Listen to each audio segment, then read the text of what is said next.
24 सितंबर को लद्दाख के लेह में जो हुआ उसने पूरे देश को झकझोर कर रख दिया।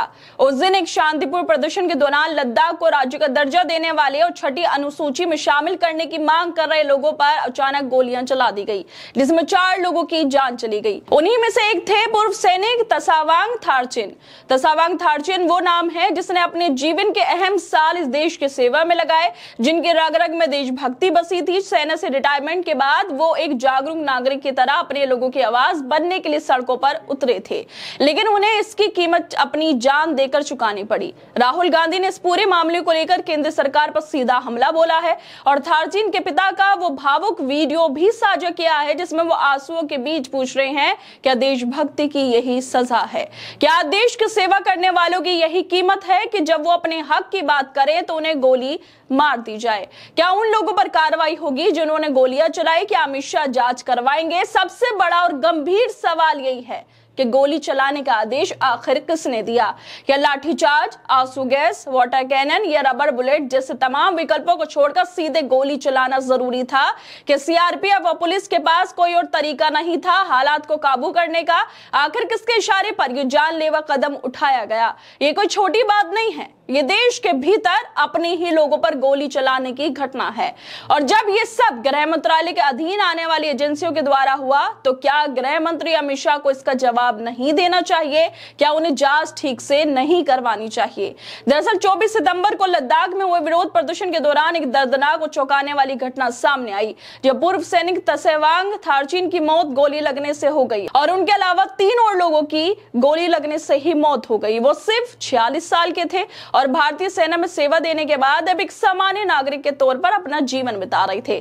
थारचिन उस प्रदर्शन में शामिल हुए थे जो लद्दाख को राज्य का दर्जा देने और छठी अनुसूची में शामिल करने की मांग को लेकर किया जा रहा था। लेकिन यह प्रदर्शन तब भयानक रूप ले गया जब पुलिस और सुरक्षा बलों की तरफ से अचानक गोलियां चलने लगी, जिसमें 4 लोगों की मौत हो गई और कई घायल हो गए। सबसे बड़ा सवाल यह है कि गोली चलाने का आदेश आखिर किसने दिया? जब आंसू गैस और इसके अलावा और भी काफी सारे विकल्प होते हैं तो उनका इस्तेमाल क्यों नहीं हुआ? क्या वाकई हालात इतने बेकाबू हो गए थे कि सीधे गोलियां चलानी पड़ी? राहुल गांधी ने इस घटना को लेकर सरकार पर तीखा हमला बोला है। उन्होंने तसेवांग थारचिन के पिता का वीडियो साझा करते हुए एक ट्वीट किया। वो कहते हैं कि पिता फौजी, बेटा भी फौजी, जिनके खून में देशभक्ति बसी है, फिर भी बीजेपी सरकार ने देश के वीर बेटे की गोली मारकर जान ले ली, सिर्फ इसलिए क्योंकि वो लद्दाख और अपने अधिकार के लिए खड़ा था। पिता की दर्द भरी आंखें आज सिर्फ एक ही सवाल कर रही हैं कि आज देश सेवा का यही सिला है। हमारी मांग है कि लद्दाख में हुई इन हत्याओं की निष्पक्ष न्यायिक जांच होनी चाहिए और दोषियों को कड़ी से कड़ी सजा मिलनी चाहिए। मोदी जी, आपने लद्दाख के लोगों को धोखा दिया, वो अपना हक मांग रहे हैं। संवाद कीजिए, हिंसा और डर की राजनीति बंद कीजिए। केंद्रीय गृह मंत्रालय के अंतर्गत आने वाली सुरक्षा बलों की तरफ से जो कार्रवाई की गई उसका जिम्मेदार आखिर कौन है? क्या अमित शाह जो देश के गृह मंत्री हैं उनके मंत्रालय को इस घटना की जवाबदेही नहीं देनी चाहिए? अगर आदेश ऊपर से आया था तो वो आदेश देने वाला कौन था? क्या उस व्यक्ति की पहचान होगी? क्या उसे सजा मिलेगी या एक जांच बिठाई जाएगी जो ठीक से सच्चाई सामने लेकर आएगी? राहुल गांधी ने जो वीडियो शेयर किया उसमें तसावांग थारचिन के पिता कहते हैं कि पुलिस के एसएसपी का बच्चा मरता तो क्या सोचते? गरीब को मारना उनको आसान लगता है, खुद के बच्चे होते तो क्या वो इस तरह से सह पाते? हमें पता है, मैंने 32 साल सर्विस की है, मुश्किल जगह पर की है। India, China, Pakistan, Russia, Afghanistan में मैंने 35 साल तक ड्यूटी की है। पीने के लिए पानी नहीं होता था, इसी जगह पर मैंने ड्यूटी की।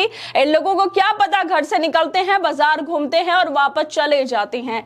इस वीडियो को साझा करते हुए ही राहुल गांधी ने कहा था कि पिता की दर्द भरी आंखें बस एक सवाल करती हैं कि आज देश सेवा का यही सिला है और उनकी मांगे हैं कि लद्दाख में हुई इन हत्याओं की निष्पक्ष जांच होनी चाहिए और दोषियों को कड़ी से कड़ी सजा भी मिलनी चाहिए। राहुल गांधी ने कहा कि आपने लद्दाख के लोगों को धोखा दिया है नरेंद्र मोदी, वो अपना हक मांग रहे हैं, उनसे संवाद कीजिए और ये हिंसा और डर की राजनीति बंद कीजिए। जरूरत है कि निष्पक्ष न्यायिक जांच की जाए ताकि सच सामने आ सके और दोषियों को सजा भी मिल सके कि आखिरकार लोगों पे गोलियां चलाने वाले कौन थे और कहां से ऑर्डर आया था, किसके कहने पर ये गोलियां चलाई गई। खैर दोस्तों, आप लोगों क्या लगता है इस वीडियो को लेकर? हमें अपनी राय जरूर दें और बाकी तमाम खबरों को देखने के लिए जुड़े रहिए हमारे साथ।